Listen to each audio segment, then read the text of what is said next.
जय श्री कृष्ण। अर्जुन के मन में द्विधा थी, करे तो क्या करे, स्वजनों को मारे या युद्ध त्याग कर चले जाए।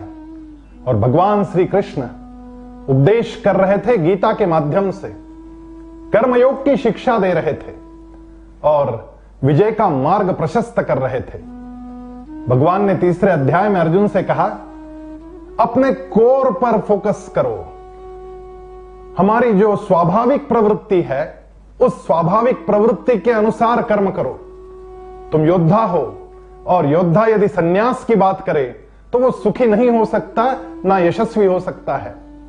भगवान कहते हैं, श्रेयान स्वधर्मो विगुणः परधर्मात् स्वनुष्ठितात् स्वधर्मे निधनम श्रेय परधर्मो भयावहः। स्वधर्मे निधनम श्रेय, अपने स्वतः के धर्म का पालन करते करते, अपने जो स्वभावगत कर्म करते करते यदि आदमी मर भी जाए तो हर्जा नहीं, लेकिन परधर्मो भयावहः, यदि परधर्म का आचरण करने जाए तो गड़बड़ हो जाएगी। यहां पे समझने वाली बात यह है कि स्वधर्म का मतलब क्या है और परधर्म का मतलब क्या है। स्वधर्म का मतलब होता है जो मेरे अंगभूत गुण हैं, मुझे उन अंगभूत गुणों के अनुसार ही काम करना चाहिए। यदि मेरे अंदर गुण कुछ और है, मेरा कोर बिजनेस कुछ और है और मैं किसी और बिजनेस में पैर रख लेता हूं तो गड़बड़ हो जाएगी। एक डिस्ट्रीब्यूटर था, अलग अलग एजेंसियों का डिस्ट्रीब्यूशन का काम करता था और उसके बाजू वाला उसका एक दोस्त जो कि शेयर मार्केट का काम करता था, शेयर लेता था और बेचता था। एक दिन ऐसा आया कि वो शेयर मार्केट में काम करने वाले दोस्त ने एक बढ़िया सी गाड़ी लाई और अपने बाजू वाले दोस्त को जो कि डिस्ट्रीब्यूटर था उसको पूजा के लिए बुलाया।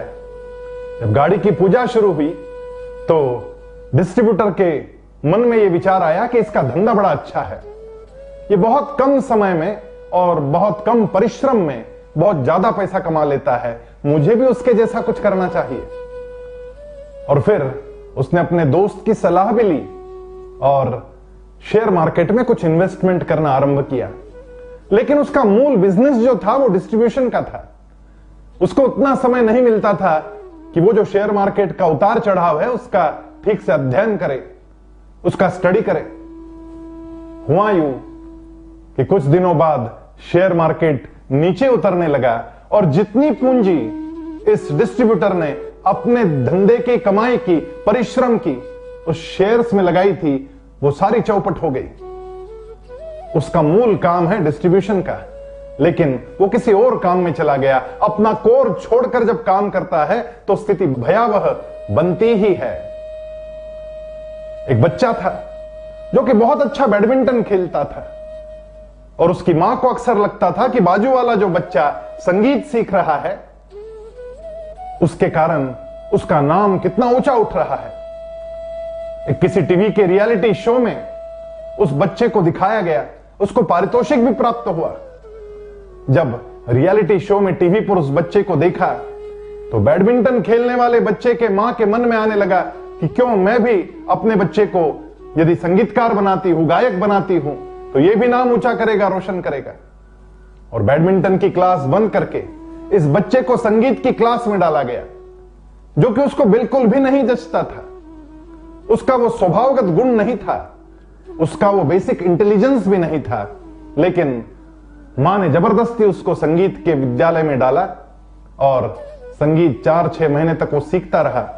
अच्छा बैडमिंटन खेलने वाला और बहुत सारे पारितोषिक लाने वाला ये बच्चा बैडमिंटन भी ठीक से नहीं खेल रहा था, ना पढ़ाई अच्छी कर रहा था और ना ही संगीत अच्छा सीख रहा था।